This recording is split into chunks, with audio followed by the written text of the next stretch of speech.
Hello viewers, আজ পয়লা মে জাতীয়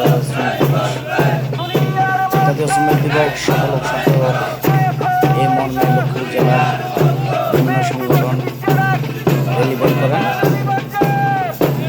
লক্ষ্মীপুর জেলা শহর প্রদক্ষিণ করেন। প্রদক্ষিণ শেষে লক্ষ্মীপুরের ধর্ম অ্যাডভোকেট মিলন মণ্ডল তার বক্তব্য তুলে ধরেন শ্রমিকের ন্যায্য আদায়। তিনি বক্তব্য তুলে ধরেন দেশের বাহিরে শ্রমিকের ন্যায্য আদায় সংগ্রামের কথা। একজন শ্রমিকেরও পরিবার আছে, সন্তান আছে, তারও শখ আছে, আহ্লাদ আছে, সুন্দর জীবনযাপন করার ইচ্ছে আছে। আজ পয়লা মে আন্তর্জাতিক শ্রম দিবস, শ্রমিকের দিবস উপলক্ষে বর্ণাঢ্য র্যালি এবং র্যালি উত্তরের সমাবেশে যারা অংশগ্রহণ করেছেন, বিজয় সংগ্রাম পরিষদের বিভিন্ন পর্যায়ের নেতৃবৃন্দ, সাংবাদিকবৃন্দ, পুলিশ প্রশাসনের কর্মকর্তাবৃন্দ, ইলেকট্রনিক প্রিন্ট মিডিয়ার নেতৃবৃন্দ এবং লক্ষ্মীপুরের সর্বস্তরের জনসাধারণকে বিজয় সংগ্রাম পরিষদ লক্ষ্মীপুর জেলা কমিটির পক্ষ থেকে সংগ্রাম অভিনন্দন জানাই এবং বিপ্লবী লাল সালাম জানাই।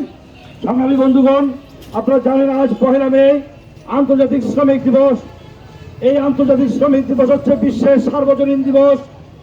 এই সার্বজনীন দিবসে ধর্ম, বর্ণ, জাত, গোষ্ঠী সকল কিছুর ঊর্ধ্বে সকল শ্রমজীবী মানুষ শ্রম দাসত্বের বিরুদ্ধে লড়াই করছে। মালিকের শোষণের বিরুদ্ধে লড়াই করে শ্রমিক তার অধিকার আদায় করবে। কাজের নিশ্চয়তা এবং কাজের বিনিময়ে যে তার পারিশ্রমিক, ন্যায্য পারিশ্রমিকের জন্য আন্দোলন করবে। আপনারা জানেন 1884 সালের আমেরিকার শিকাগোর হে মার্কেটের শ্রমিকরা তাদের কাজের 8 ঘন্টা কাজ করবেন, এই দাবি নিয়ে আন্দোলন শুরু করেন এবং তার ধারাবাহিকতায় 1886 সালের বিশাল শ্রমিক বিপ্লব হয়। সেই শ্রমিক বিদ্রোহে মালিক পক্ষ গুলি করে 11 জন শ্রমিককে হত্যা করেছেন। ওই 11 জন শ্রমিকের যে রক্ত রাস্তা লাল হয়েছে, সেই লাল রক্ত দিয়ে সেই লাল পতাকা শ্রমিকের পতাকা হিসেবে, সংগ্রামের পতাকা হিসেবে চিহ্নিত করা হয়েছে। এবং আপনারা জানেন ওই মালিক কখনো শ্রমিকের অধিকার দিতে চায় না। মালিক কখনো শ্রমিকের অধিকার দিতে চায় না। মালিক চায় শ্রমিকের শোষণ, শ্রমিকের শোষণ করবে, শ্রমিক দিয়ে কাজ করাবে, কিন্তু শ্রমিকের ন্যায্য মজুরি দেবেন না।